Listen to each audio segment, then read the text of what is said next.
badin ke dinani mo ba men sini watin natin kana men duyan fambe anna barka blani fama jini won malon fulal ne yokuma e kalon ko kalaman ba kanye sina bol kala kana mol mayninka bi anna ni jonyina wala ministre dinaye makanera kakede ayre kalon alebratame mandin kibaro ka kashia surtout mol mine koka mo shaman bale ko kana mayninka monsieur le ministre inike ma e todi na fe dante molnie nde tole Alusen Makanera Kake, député lundi Assemblée nationale. Nde le président de la commission communication et nouvelles technologies de l'information Assemblée nationale. Anna la même fananto codec au porte-parole yendele. Bi campagne RPG Arc-en-Ciel, commission communication nde le rapporteur. Okay. Kunu nika mafene ka fo menye kuma bero watinna menye tori bero watinna men fola nyasu bero ma watinna na ye premier ministre Dr Kassory Fofana kunu ala cortège molka kabala filama fo mbli do jenna RPG ka ko yenya jomma bon RPG gbansante la Guinée be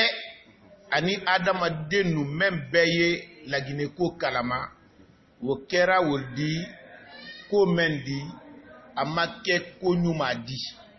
amake benko di ekalon anka fo ko la Guinée yan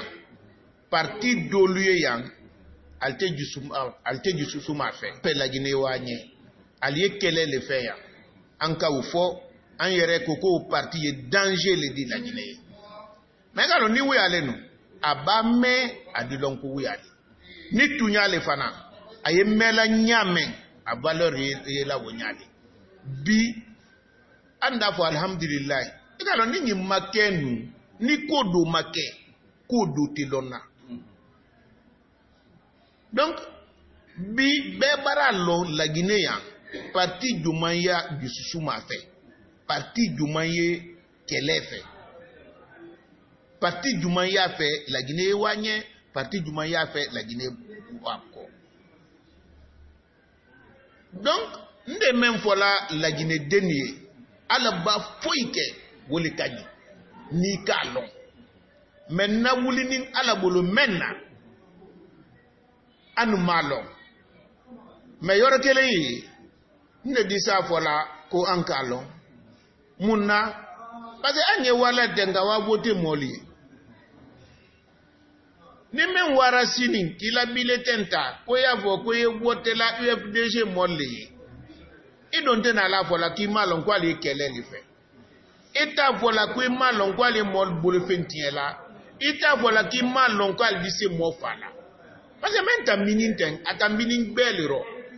ko sabaya la koro mo site sa fola bi ko amawulo afolo kelekelali afilanan aldi kofo altemendo asabana aldi wiafo ba men kenin kunu labi ani dalaba akeda gbero doli yere le kake akeda doli nyana doli ka me doli ka foto liye ni wolon soma wala mansal wulida almasilan alanye almamalo ya la Guinée denien ka fo ko menteni wodi ko make ko wiya yere le wodi ni le bilada wo ko eda fo ko malon ko wiya fo lalle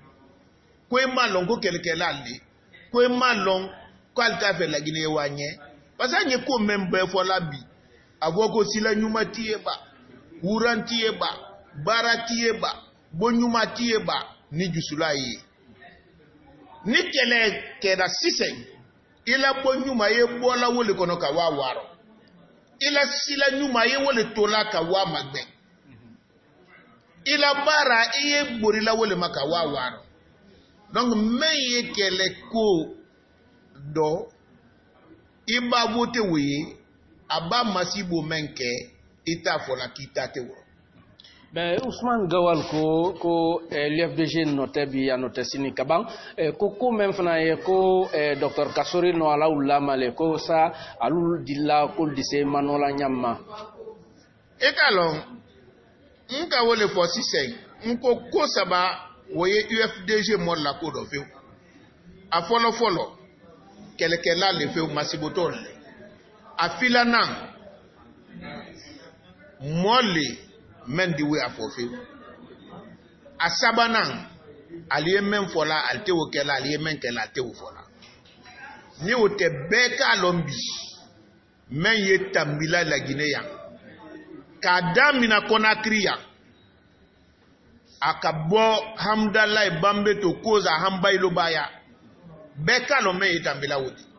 beka lo men tambila folo premier ministre la wa folo labe ani men tambila kunu labe ani dalaba ikalon ko ba bankela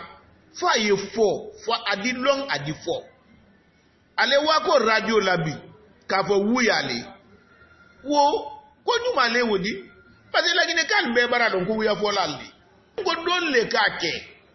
ake da doli nyana dol ka me dol ka photo yi ale la kuma gbansan bi wote sa kela ko amake abra bankela me alfana sule wodi nde men fo la Guinée kali mbademi an kana son few ale men fe weke avwa ko UFDG fula non fula iye UFDG yi nsonni mema fula alkasia UFDG ro me fula betaro de nsonni mema fula koronu ye UFDG do me fula nyuma alfana yi men ya do Pascal Silani men ya do Pascal malon UFDG ye mendo ani men ya do parce que men ye kela UFDG woduma lié groupe siama ne UFDG do nan kumara kuma men kalon adi wolo rassurer siama ndi bo UFDG ro kana parce que là ninko kelena fula silamaka siado alla ninko kelena altese dalentalaka alabila nal kalon dalen yesila menka wotep alala sila kan aldi dalen nasila bila ka alala silata me wote selo nal bolo nal ma amma communication nyuma ke parce que aliye men fait anye fulal beg basi koloma UFDG koloma la wote kela ante sonna few UFDG te fula di few UFDG ye fulali ye nika mafene ka fo ko kunu na ye front FMDC woluka mankansi sena kunu mais mankani fayda mabonya ma ay ka munke yala say wala basitil libra wala moril libra sa ay mankan kana sura kodo mais kalon ka fo ali ko FNDC tiye UFDG leye de pas fora lo mingo dalem barake candidati FNDC ko albara dale nabo mkawa abrabang ikalon FNDC ye enveloppe ledi mais enveloppe men ya kono wole UFDG di men be ye FNDC wodi mo kelentese mo sabala bola hala di yere muso altesa la bola silaka mais UFDG ya fait le silen comme alkalo moltal fait alabara mandi moli alamansa mandi moli kawa kedogon FNDC kofe ka wolo nye megalon ateben mentese ben ateben ala tala atafe lagiye tinye atafe lagine wako donc atese molde mena meni lagine tinye la meni lagine la wala ko ni kama fana ka foko anye campagne jobu jaba doni campagne yetam na RPG ro nya juma anye si fari man don bi ikalo RPG parti meye parti deninte RPG di parti bale RPG mo kelente hankilile RPG mote barali donc bi anna président de la république anna candidat à la barre gbansan bara campagne bo à la barre gbansan bara na campagne bo ndiso bara do madananya ndise siamon fola ansi ni yoro me nyate ampula meneni kunu mbake wala sokono kalum ni na chargeur ni na téléphone le wala ka wa charger parce que tata mbaraya iba wuli sisen koye wala koya iti po ya hanko ya autoroute kunu autoroute yere masi lansana ya na salaire yere fin du mois laisser la tête ndere menta la kunu ani bi kunu ntaka ala sia ya hansaba nyewole tala bi iba se donc abi hôpital ida lonko professeur barabara kunu iba se donc afo kinumina nini jankaro kele ndonda ini saba utane bona donc mo menka o bara beke iba se bokebi yoro do yete susela alpha tokurun polai mol tereye yoro siaman dabis malapuya yoro sous-préfecture siama kamparande libedo moli ye woluma million kelen konte kaka ali retadi depuis alakalda doli e milliard alka wole soro o bekeni alpha telerero donc bara siama neye menka sia wo bedi sile abara jusula la don jamana ko kele barake yoro be fana la Guinea wo gbansanna ko la molti si alpha bilala kamo berata ninka mafana bi est-ce yal mansake misante ba nika la discours mafana ala daro jaw min kala video conference da da fo ka bulo flyer ko kamol madia ni kama fana ka fo comme shaman bale men notre ya sorona pese kondo al kadul besi kadul mani kadul madimi kadul la molfa mais libo brana o dina braka wol ko adumra fo mansake yala sa ni akera gayen ko di dige ay dina imriya la jial ko obia atoto nyakale wol ma fana ko tun nyafe moli men long comme etambila la Guinée yambi nde masuye folo deni nendi de membara sangi bilo ni sayin soro donc kosia membara tambi nyana ya ani dunia be may be tambila bi anya be kanama a folo lete nyame moya vola condition la konali ave nyeke ala candidat di folie songi ninyi nema ne ote men ya fe ka voter candidat yi wolle condition fola mais merci alpha le ka condition la encore na nyafa yika na candidat di afona ya ko konindi se candidat la candidat di folie so moment torora RPG koro anye kobe kara woliye do soro mansaya nyina kono men baloni men ke yambi wala famille ali se balola ali se bon soro la de to la men kono ali adamu soro nal sonda uma ndi se ke la candidat filana fanye sonyinne ma même ba ke ministre di iba ke directeur di iba ke préfet ni gouverneur di iye ke jamana denu la bara denedi ite wala iye bara yereye me ka bara jamana denye sabana sonyali anye dola kele koka nani nan ile bato yambi ba sandolut ke ifana ye place to doye do fana ye na donc ko be foni nanye an sonni woma kambulo no la ka lemi ma signature anada na son an ka wo sebe to la pacte de candidature et de bonne gouvernance wo kola le président nara son ka na candidat donc ndise même fola mamalo ya few mol même bara c'est donc professeur afwa ko na nara tambi ali dafo alhamdulillah amani na alko bi amani na alko sini maena la tumame bara tereka sia tinya di tereka bon adonte se wo beto lai kwa ye wala ka alel bansana ko dobe mais alhamdulillah sia man baraka dobi na tambida aliya long alla ko wala ya gisu robi wala ko ayere na dafo kwa bara bulu la ko akofe kwa de dien kwa bara long kwa tinya di barake ko me kwa di na corriger okay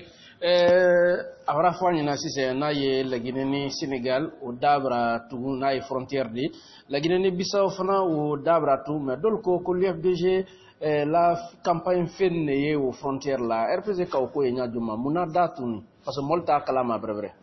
mais kalo ni da ma tumbinu ambedi hami andi kondofi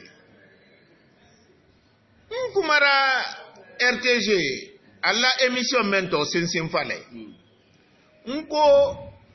ko meye tambilabi anta alfa ko ro ko beyi yere la ko do anye la gine ko le ro parce que hankili meye UFDG ko do mo hadi fula le meye la gine ya almalo organisation ne la denne internationale kabo Nigeria kana Niger kana Sénégal kawa Gambie kana Bissau wolle afeka na indépendance bo ambulu ali yere ka fenke la kuma kana me Umar Sisoko ambalo ouais. Depuis ala ka dunia da hambi maye polo président bere ya da bilala jamana bere la élection kuro kase wodo alonna bolo ko mo koro ndiya bolo yi alonna mbe bolo men beye yere kalama bi lagine afoko ko mercenaire ya bolo men ya fe kana keleke lagine ya parce que Allah ni ko kelena ko lagine de noter komoni élection bake ko tan dalen hankili me ya kono bi atese manse atala ya wole nka explication obedi avonar bolo dalen ne gagné da abara 44% soro e bara tricher ngo ali procès verbal kelen na bo dalen tricher da yoromi hambi dalen matambi 30% na la Guinée dalen bote bake kotan dalen te tambila 30% na nka dambira 2000 ali 44% même mawodi wuya 44% ne setan compte 44% ne atoni ne comme ndeli flabrawa élection do sise il est bara 20% soro nde bara 30% soro et ba la 20% 10% bo wala il est dit 10% nde di wa 40% mais mo ma wote nye e wala mako setana compte wala tambira dalen kam wa men be soro premier tour wo benda million kelen mo bi woro ni fila mo keme lolu bi na ni kom nondo asebeni mo bolo e ali wa mafele ni ga même moment tos tere sebeni 2010 men ka kanka voter mo million nani mo keme fila iba wo pourcentage rogbe wo wala 25% e ma 25% mo keme yoro alika mo mwandi lolli soro donc wo di se tambiladi ambora wodi anada élection législative aka député bi sabani woro la soro iba wota kabo député keme député tang aninani wole wala 32% wole wodi mo keme yoro mo bi sabani flaka wole soro iye bo wodi ye na élection présidentielle 2015 même tambira 2015 la wo parang aka 31% ne soro wole wodi mo keme la Guinée ka mo keme yoro aleka mo bi sabani kele ne soro pe we président nya soro la Guinée di donc comme aka lon ko atese gagner la ni élection keda ali avec kelele ke ka woyo ke babulu malani mol ma men ye koka wole gouvernement ka hankili nyumata han élection ye boala albara ye be fermé ni ka me ali do na ka pagay ke silale anna man kala bambulu leye alla partina ya président arc-en-ciel di ni ka wa fene folwa ke alla fankay tre section ne di sous section wolle tre molla bobola mais men ka politique kranke wol ko RPG ye kabrudal la ten fayda ko RPG to man jaw ko ba ni ka ma fene be ka foko ni na bra ke section wol ko sous section wol ko fu mouvement do ko le di be nyona den ka bra ke klendi après ka waya yala sa ay ko nyajuma ba bi tentendo mouvement me yanta kasia non mon ma jaye pengo ile ya fait alpha ye gagné nde ya fait alpha ye gagné nam fila kele da kelente tunyaka section ya fait le alpha ye gagné mouvement ya fait le alpha ye gagné pe wole kele la di albe wala sila kele galte se tamponnement kela wole tunyadi Moi si ma foko fankate section na la bara mouvement na la bara section frabel ye même anasara le même ko c'est pérenne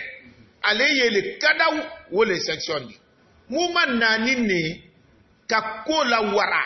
ka fankadi koma ka molla na meye partido mente partido albeye voter alfaye wo le mouvement di egalon kunu nde ni na parti nde section ile ni la parti le section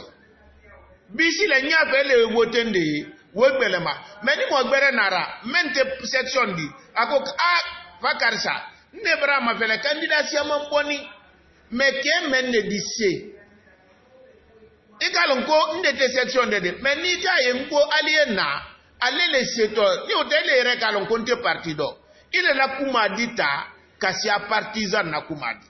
parce que oba ko ipo eda ko le ko passer à la partie le parce que responsable à ledi